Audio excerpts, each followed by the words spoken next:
Howdy, hi. It is Do Your Job Sports WNBA Picks and Predictions for Sunday, August 31st, 2025. We're looking at the best bets of the day. Let's get into the video. All right, first things first, got to recap the previous day's results. On the day, we go 4-6, bringing our season record 321 and 310. That number is slowly encroaching back to 500. Not good, considering we were like 40 games above 500 about 3 weeks ago. The recent WNBA has not been enjoyable. Nobody gets taken taken off or added to the banned list, so I guess that's a positive thing.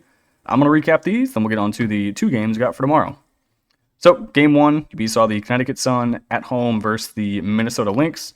Final score here, 94-70. So we just barely hit the under of 164.5. Napheesa Collier, another rough game from her. 17 points, 9 rebounds, 3 assists. I mean, she did go 7 of 13 from the field, but if you're trying to stat pad for an MVP candidate season, I don't think 17, 9, and 3 against a Sun defense is really going to do it for you. Thought they'd give her more looks, but the answer was no. But we hit the under, so it's okay. Next one was the over 151.5. What on earth was this basketball game? The Valkyries win by 37 points, 99-62. This Mystics team, it's been so far downhill since they traded away Sykes and Edwards. They just don't have anyone who can shoot the ball. You saw Alicia Clark, 38-year-old Alicia Clark, play 26 minutes of basketball, scores 0 points, 0 of 4 from the field. Why is she playing 26 minutes? She's not going to be in the league next year. Give the time to your rookies. What are you doing playing her any minutes? That's stupid. On the Valkyrie side of things, you saw Janelle Salon go 7 of 11. Kyla Charles go 7 of 12. Amir here off the bench went 4 of 7. Carla Letze off the bench, 5 of 5, 8 of 9 from the free throw line, 19 points and 6 assists. Ridiculous performance from this team. Absolutely insane. Next game, we had the Chicago Sky plus 11.5 on the road at the Seattle Storm. This was also close. Final score, Seattle 79, Chicago 69. This would have been way closer if Chicago could shoot the ball. 1 of 10 from deep, so 10%, and then 56% from the free throw line, 14 of 25. They won the rebounding battle by 17. They did lose the turnover battle, however, by 9. Most of this came from Angel Reese, who went 6 of 12 from the free throw line and had 6 turnovers.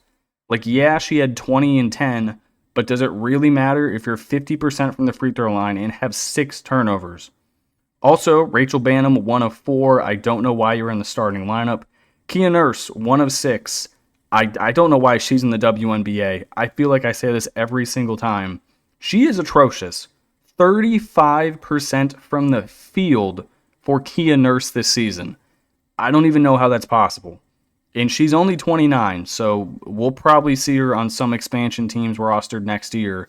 That is going to be so painful. Final game, Mercury at home. They take care of business against the Liberty.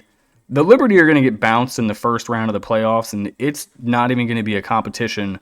80-63 is the final score. The Liberty played everyone besides Sabrina Ionescu. Their team sucks. Leona Fibic, 1 of 7. Jonquel, 3 of 8. Their bench provided basically nothing the entire game. Main story here, turnovers. They had 19 of them. I don't know how does this veteran of a team have 19 turnovers? Jonquel had 5, Natasha Cloud had 2, Johannes off the bench had 3. What are we doing here? How do you turn it over this much? All right, then our losers. We have the Sun plus 14.5. They lose by 24, was not ideal. The Lynx actually played pretty good from the field, 52% overall, 54% from deep. The Sun win the rebound battle, lose the turnover battle. They just couldn't shoot the ball, but that's okay because we hit the under. Mystics plus 4.5, this never, ever stood a chance. They scored 8 points in the first quarter. The Valkyries, they didn't even play their good players. Tiff Hayes didn't play. Xanda Licini didn't play. Monique Billings didn't play. What is this? Genuinely, what is this Valkyries team? With the over in the Seattle game, that was a no bueno. I mean, you can't hit the over when one team goes 10% from deep. Combined, they went 8 of 31. That's not very good. With the over in the Liberty game, too many turnovers. Then we had 2 player props. Kiki Irifen PR 21.5. Never stood a chance. AT PRA 34.5. I think she missed this by, I want to say 6 or 7. Let me double check. She had 1928. She missed it by 7. So not the most ideal. Didn't really get much help from her teammates as Makani went 2 of 7. Satu Sabli went 4 of 9. Also, she had too many turnovers. So 4 and 6. I think I'm going to stop with the PRA hype. Tomorrow, I am only taking 1 player prop, and it is Kelsey Mitchell.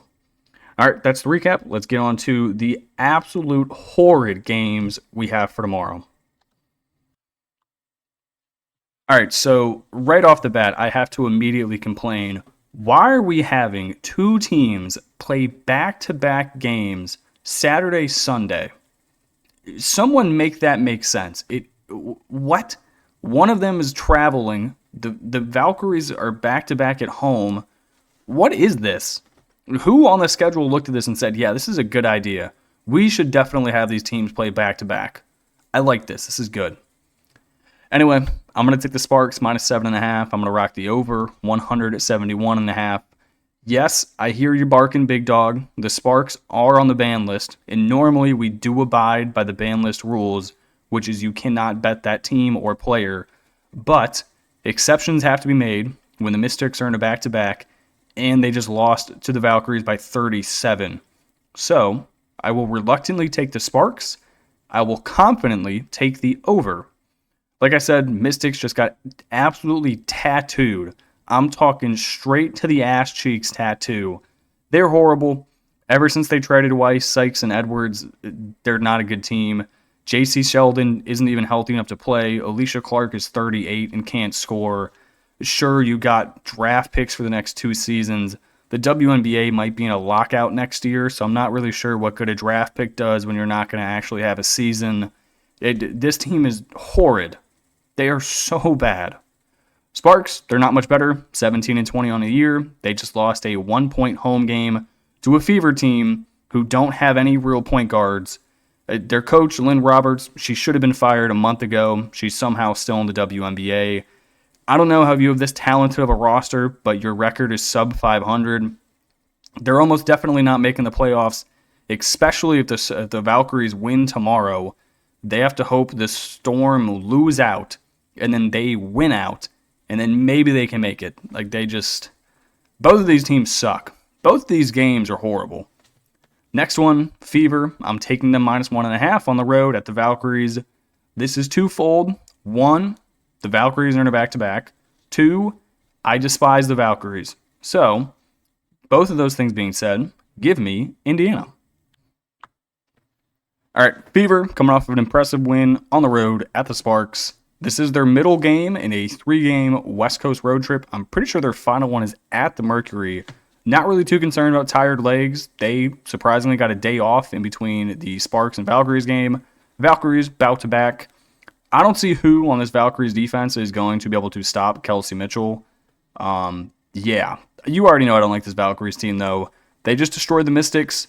Interesting note, Tiff Hayes and Xanda Licini did not play in that previous game. So, maybe they were resting them the previous game to play them in this game. If that is the case, that definitely is a bit concerning, considering those 2 players are very good. But I don't care. Give me the Fever. Give me the over. I am not betting a team on a back-to-back. Finally, we are not doing 2 player props because player props have been absolutely killing me. Instead, I'll just take 1. It is Kelsey Mitchell. I'm taking her points over 20.5. Fever, they've stayed out west. Kelsey Mitchell coming off of a bad game, but prior to her most recent game, she's actually been playing very well. She has hit this number in 4 out of her last 5 games. She's really the only one who gets the green light from anywhere on the court. They don't have many scoring options. Basically, everyone is hurt. She's the only one I trust from deep. maybe besides Lexi Hall, but that's really about it. Lexi Hall is also playing with 2 black eyes, so take that for what you will. I will take Kelsey Mitchell, points over 20.5. Okay, that is going to do it for me in this video. I appreciate you watching and tuning in, and I will catch you in the next one. Peace.